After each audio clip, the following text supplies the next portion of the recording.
Le gang dit des braqueurs de coffre-fort écope de 3 à 18 ans de prison.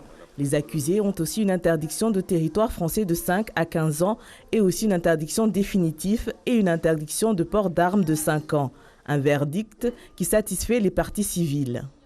Pour les parties civiles, notamment les 3 gardiens qui ont vu surgir une vingtaine de personnes dans leur travail, qui les ont agressés, molestés, attachés. Moi je pense que c'est une justice qui a été bien rendue.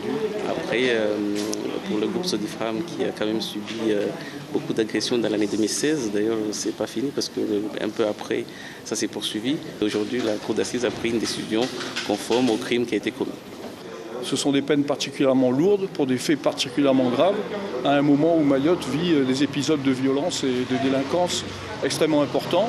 Et je crois que la Cour a entendu la parole de l'avocat général, a entendu la parole des parties civiles.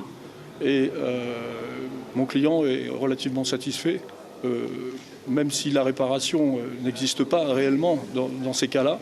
Il est marqué à vie, mais il aura au moins cette compensation de voir que les auteurs ne sont pas restés impunis. À la barre, certains accusés ont dit avoir des regrets pour les vols commis. Pour l'avocat d'un des accusés qui écope de 3 ans de prison pour un seul vol, justice a été rendue. Il ne compte donc pas faire appel de la décision. Justice a été rendue et pour notre part, on ne va pas forcément faire appel de cette décision. On s'en tient à ce qui a été dit à l'audience. Et dans ces conditions-là, on ne peut pas forcément parler de peine juste. Déjà détenus pour d'autres faits, les 7 accusés présents sont retournés au centre pénitentiaire de Majicavo.